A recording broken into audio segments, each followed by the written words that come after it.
எல்லாருமே இப்போ new commerce வந்த உடனே டைரெக்டாக களத்தில் இறங்கிடுறாங்க. ஒரு 20,000 வச்சுக்க வேண்டியது 50,000 வச்சுக்கிறது. ஏதோ ஒரு ஸ்டாக் வந்து 9-15 ஆனால் அவங்களுக்கு நர்வஸ் ஆகிடுறாங்க. நிறையா ஸ்டாக்குகள் 52 வார உச்சத்திலேருந்து இறங்கி கீழே 40%, 45% இறங்கி இருக்கு. ஆனால் சில ஸ்டாக்குகள் நீங்கள் சண்டை போட்டால் என்ன, ரேட் ஆஃப் இன்ட்ரெஸ்ட்டை ஏற்றினா என்ன, தங்க விலை ஏறினா என்ன, இறங்கினா என்ன, எனக்குன்னு ஒரு பாதையில் நான் போவேங்கிற சில ஸ்டாக்குகள் இருக்குது.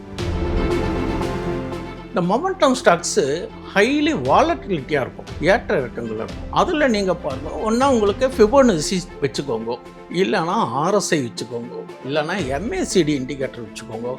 எல்லாத்த விட பெஸ்ட்டு இவி வெஹிக்கிள் நல்லா இருக்குது. இவி வெஹிக்கிள் மட்டும் இல்லை, இவி வெஹிக்கிள் சம்மந்தப்பட்ட ஆன்சிலரி ஸ்டாக்ஸ், பேட்டரி மற்றும் அந்த இதெல்லாம் ஏறும். அப்போது நீங்கள் செலக்டிவ் ஸ்டாக்ஸ் எது மொமெண்டம் ஸ்டாக்ஸ்ன்னு கண்டுபிடிச்சிட்டிங்க. இப்போ ட்ரெண்ட் இஸ் அவர் ஃப்ரெண்ட். இன்னைக்கு இருக்கிற சிச்சுவேஷனில் அதிக எதிர்பார்ப்புகள், கிரீடு தேவையில்லை. அதுக்காக பயந்துண்டு செய்யறதுன்னா கொஞ்ச நாளைக்கு மார்க்கெட்டை விட்டு தள்ளி நிற்கலாம். மல்டி பேக்கர்லாம் ஒன்றுமே இப்போ கிடையாது. மல்டி பேக்கருங்கிற வார்த்தையை அறிமுகப்படுத்தியவர் பீட்டர் லிஞ்ச். வாரன் பஃபெட் மாதிரி பீட்டர் லிஞ்சுன்னு இருந்தார். அந்த காலத்தில் மல்டி பேக்கர், அந்த காலத்தில் 5 ரூபா 2 ரூபாய்க்கு இருந்தது ஒரு 500 ரூபா பண்ணியிருக்கலாம். அதே சிஸ்டத்தை ஃபாலோ பண்ணுவோம். இன்றைக்கி மார்க்கெட் நமக்கு அந்த வாய்ப்பை கொடுக்கலையே. ஆதன் பிஸ்னஸ் நேயர்களுக்கு வணக்கம். இன்னைக்கு நம்ம கூட ஃபினான்ஷியல் பிளானர் கோவை விஸ்வநாதன் அவர்கள் தான் ஜாயின் பண்ணியிருக்காங்க. வாங்க பேசலாம். வணக்கம் சார். வணக்கம்மா. வணக்கம். எப்படி சார் இருக்கு? நல்லா இருக்கம்மா. சரி, தொடர்ந்து இந்த மார்க்கெட்டில் லாங் டேர்ம் இன்வெஸ்டர்ஸோ இல்லை ரீட்டைல் இன்வெஸ்டர்ஸ்க்கு நிறைய விஷயங்கள் வந்து பார்த்துக்கிட்டு வரும். அசர் அலோகேஷன் இப்படி செட் பண்ணுங்க அப்படின்ட்டு.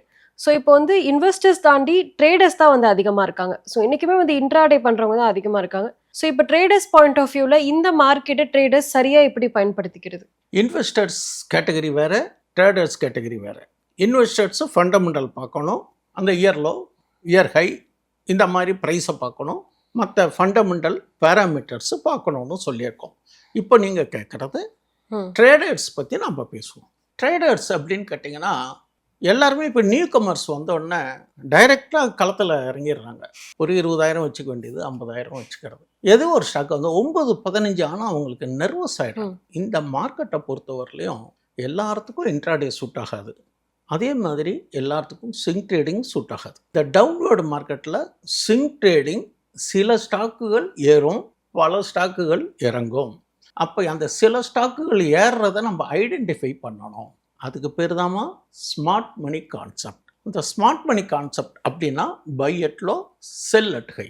நிறையா ஸ்டாக்குகள் 52 வார உச்சத்திலேருந்து இறங்கி கீழே 40%, 45% இறங்கி இருக்குது. ஆனால் சில ஸ்டாக்குகள் நீங்கள் சண்டை போட்டால் என்ன, ரேட் ஆஃப் இன்ட்ரெஸ்ட்டை ஏற்றினா என்ன, தங்க விலை ஏறினா என்ன, இறங்கினா என்ன, எனக்குன்னு ஒரு பாதையில் நான் போவேங்கிற சில ஸ்டாக்குகள் இருக்குது. நான் இப்போ இடையில அது வாய்ப்பு வரும்போது அது மாதிரியான ஸ்டாக்குகள் என்னன்னு சொல்கிறேன். ஆனால் பரிந்துரை இல்லை. தயவு செய்து நீங்கள் பரிந்துரையாக எடுத்துக்க வேண்டாம். I am not SEBI registered adviser, analyst. நீங்கள் கேட்ட கேள்விக்கு ஒரு ஸ்மார்ட் மணி கான்செப்டை எப்படி ஒரு ஸ்டாக்கு செலக்ட் பண்ணணுங்கிறதுக்கான ஒரு முகாந்திரத்தை தான் நான் தெரிவிக்கிறேனே தவிர பரிந்துரை எதுவும் செய்யவில்லை. நீங்கள் வேணால் அதை போய் கடந்த காலத்தில் ட்ராக் ரெக்கார்ட் பாருங்கள். ஒரு 3 மாதத்துக்கு முன்னாடி, 6 மாதத்துக்கு முன்னாடி அதனுடைய ஆக்டிவிட்டீஸ் பாருங்கள். என்ன சார் ஆக்டிவிட்டீஸ் பாருங்கன்னு நீங்கள் தான் அது ரியர் விஷனும் போன வீடியோவில் சொன்னீங்க. இப்போ ட்ராக் ரெக்கார்ட் மீன்ஸ் எதுக்குன்னா இந்த அளவுக்கு நமக்கு சப்போர்ட் கொடுத்துருக்கு, வாங்கவும் வாய்ப்பு கொடுத்துருக்கு, விற்கவும் வாய்ப்பு. இப்போ இந்த smart money concept new commerce intraday பண்ணறதும் அப்படின்னா எடுத்த உடனே மார்க்கெட்டுக்குள்ளே வந்துடாதீங்க. ஒரு 9:20, 9:25 ஆகட்டும். அப்போது ஒரு 15 மினிட்ஸ் ரிலாக்ஸாக விடுங்க மார்க்கெட். 15 மினிட்ஸு ஒரு கேண்டில் வருது பார்த்தீங்களா, அதில் ஹை மார்க் பண்ணிக்கோங்க, லோ மார்க் பண்ணிக்கோங்க. இன்பிட்வீன் அது ட்ரேடிங் ஆகிட்டு இருக்கும். இன்பிட்வீன் ட்ரேடிங் ஆகிட்டு இருக்கிற போது நீங்கள் ஏதோ ஒரு இடத்துல என்ட்ரி, ஏதோ ஒரு கான்செப்டில் நீங்கள் உங்களுக்குன்னு சில கற்று வச்சுருப்பீங்க, இல்லை யாராவது சொல்லி கொடுத்துருப்பாங்க, இல்லை படிச்சிருப்பீங்க, அதை அப்ளை பண்ணும். அப்போது ஒரு 9:30, 9:32க்கு நீங்கள் ஒரு என்ட்ரி எடுக்கிறீங்க. என்ட்ரி அந்த பிரேஸ்க்குள்ளே கிடைச்சா எடுக்கணும். டெய்லி வந்து நீங்கள் என்ட்ரி பண்ணணும், இன்ட்ராடே பண்ணணுங்கிறது ரூல்ஸ் கிடையாது.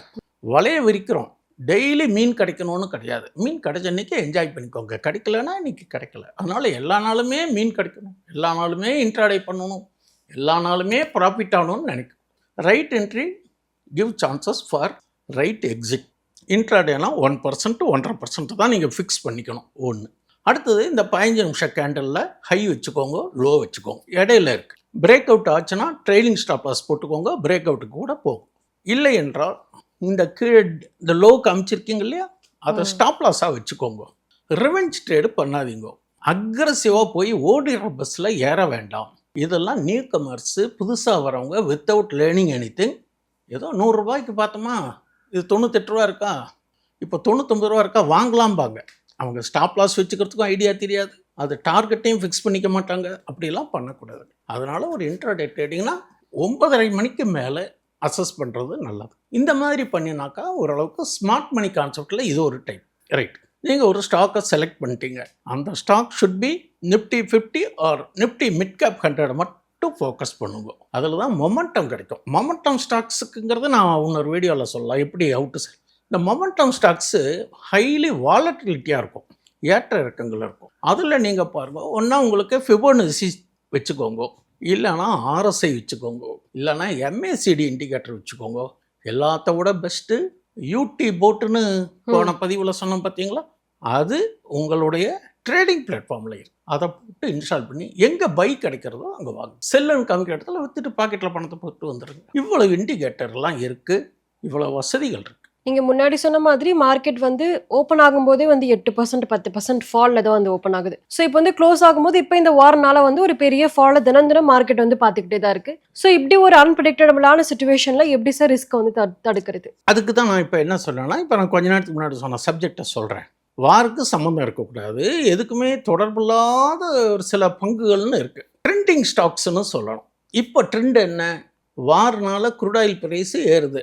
இப்போ நீங்களே என்ன பண்ணியிருக்கீங்க, கேஸ் டிமாண்டுன்னு சொல்லிட்டு வீட்டில் எலக்ட்ரிக் அடுப்பு இல்லைனாலும் போய் நம்ம எலக்ட்ரிக் அடுப்பு 1500 ரூபா 2000 ரூபாய்க்கு இருந்த பொறுப்பு 5000 ரூபா கொடுத்து வாங்குறோம் இல்லையா. அப்போது பவர் செக்டாரு நல்லா இருக்குது. அடுத்தது க்ரீன் எனர்ஜி நல்லா இருக்குது.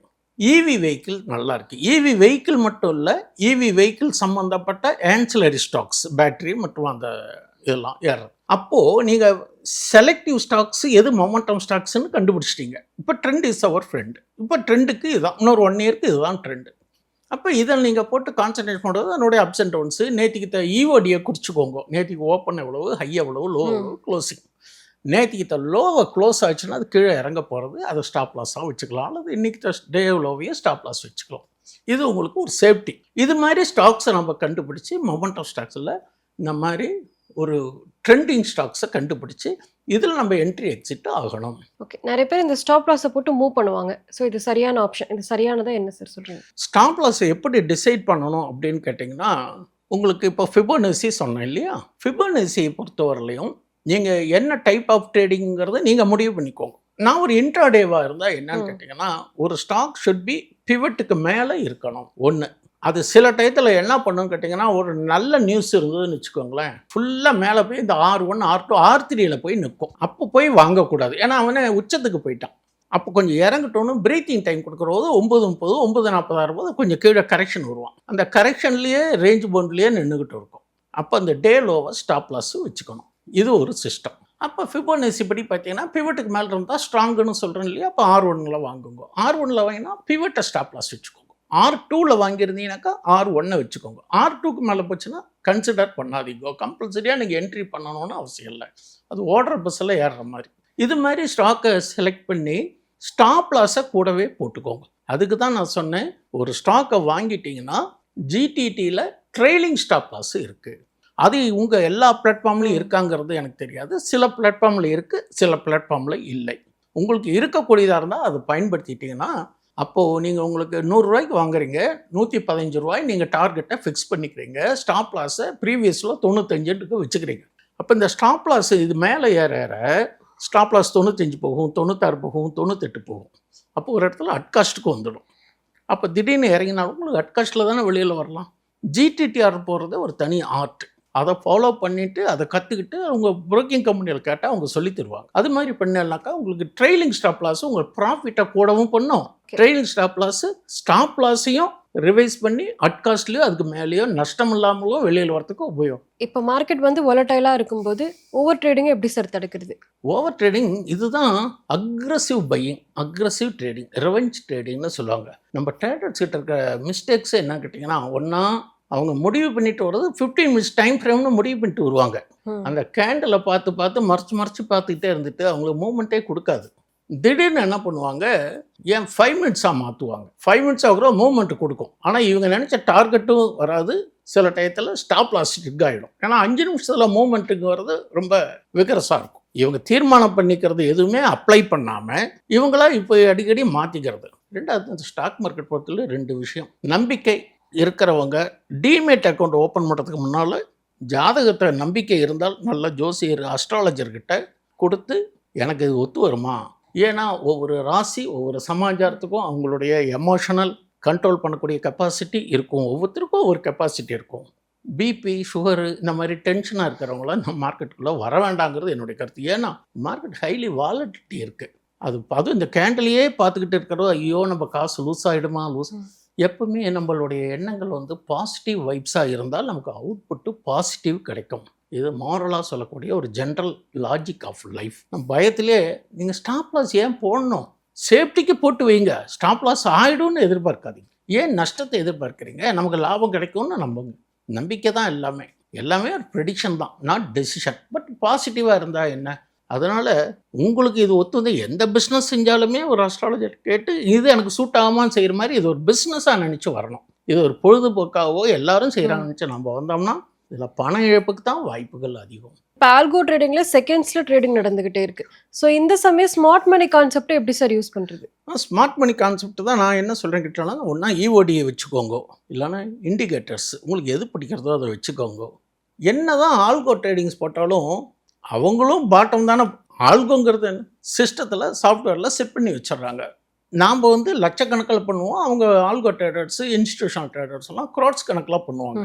அப்போ நம்மளது வந்து அதில் ட்ரிக் ஆகிறதுக்கும் வாய்ப்புகள் உண்டு. அதுக்கு தான் நம்ம ஸ்டாப் லாஸ் வச்சுக்கிறோம். அப்படி பண்ணுற போது பார்த்திங்கன்னா, ஜென்ரலாக நம்ம ரீட்டைல் ட்ரேடர்ஸு அவங்களுக்கு சரியாக நம்ம போட்டி போட முடியாத இருக்கட்டும், அவங்க போகிற பாதையில் போயிட்டு நம்மளுடைய குறைந்த லாபத்தோடு வெளியில் வரணும். இன்றைக்கி இருக்கிற வாலட்டிலிட்டி, இன்றைக்கி இருக்கிற சுச்சுவேஷனில் அதிக எதிர்பார்ப்புகள், கிரீடு தேவையில்லை. அதுக்காக பயந்துண்டு செய்கிறதுனா கொஞ்ச நாளைக்கு மார்க்கெட்டை விட்டு தள்ளி நிற்கலாம். என்னுடைய தனிப்பட்ட கருத்து, இந்த ஆண்டு முழுக்க இப்படி தான் ஓடிடும். இன்வெஸ்டர்ஸுக்கு இன்வெஸ்ட்மெண்ட் பண்ணுறதுக்கான வாய்ப்புகளை மார்க்கெட்டு கொடுக்கல. 2008க்கு முன்னால் கொடுத்த வாய்ப்பு மாதிரி இப்போ இன்னும் வரலை. இப்போ போய் நான் இன்வெஸ்ட்மெண்ட் பண்ணணும். இன்னும் நிறையா நண்பர்கள் இருக்காங்க. மல்டி பேக்கர் ஸ்டாக் பிள்ளைய மல்டி பேக்கரே கிடையாது. எல்லாமே இயர் ஹைலேருந்து கீழே தான் இருக்குது. எவன் திரும்பி போவான், என்ன வருவான்னு தெரியாது. மல்டி பேக்கர்னால் அன்றைக்கு காலத்தில் ஐபிஓவில் 2008க்கு முன்னாடியெல்லாம் 90 ரூபா இருந்த ஸ்டாக்கு. இந்த டைட்டன்லாம் பாருங்க, பஜாஜ் ஃபைனான்ஸ் எல்லாம் பாருங்க, நான் ஆயிரக்கணக்கில் மேலே போயிட்டு எல்லாம் அங்கேருந்து வந்தவர் தானே. அதே மாதிரி சம்பவங்கள் இன்றைக்கி ஐபிஓவில் ஏதாவது இருக்கானோ வரல விட்டு கூட எண்ண முடியாது. ஐபிஓ வரது எல்லாமே வருது, லிஸ்டிங் என்னானோன்னு இறங்கிடுது. பிலோ ப்ரைஸ்க்கெலாம் நிறையா இருக்குது. எந்த ஐபிஓவும் சக்ஸஸ் பண்ணுறது கிடையாது. இப்போலாம் போய் மல்டி பேக்கர் ஸ்டாக்குங்கிறது எதையுமே தேர்ந்தெடுக்கணும் சொல்லுவாங்க. சரி இதை வாங்குவது மல்டி பேக்கர் சொல்லுவாங்க. நம்மளுடைய நஷ்டத்தை யாராவது பேர் பண்ண முடியுமா? மல்டி பேக்கர்லாம் ஒன்றுமே இப்போ கிடையாது. மல்டி பேக்கருங்கிற வார்த்தையை அறிமுகப்படுத்தியவர் பீட்டர் லிஞ்ச். வாரன் பஃபெட் மாதிரி பீட்டர் லிஞ்சுன்னு இருந்தார். அந்த காலத்தில் மல்டி பேக்கர், அந்த காலத்தில் 5 ரூபா 2 ரூபாய்க்கு இருந்தது ஒரு 500 ரூபா பண்ணியிருக்கலாம். அதே சிஸ்டத்தை ஃபாலோ பண்ணோம். இன்றைக்கி மார்க்கெட் நமக்கு அந்த வாய்ப்பை கொடுக்கலையே. பீட்டர் லிஞ்ச் காலம் வேறு, இப்போ நம்ம காலம் வேறு. டைம் டிசைட்ஸ் டைமிங்ஸ் அப்படிங்கிறது என்னுடைய கருத்து. ஓகே, இந்த மார்க்கெட் ட்ரேடர்ஸ் என்ன பண்ணோம், நிறைய விஷயங்களை சொன்னீங்க. ரொம்பவே நன்றி. வாய்ப்பு கொடுத்தமைக்கு நன்றி.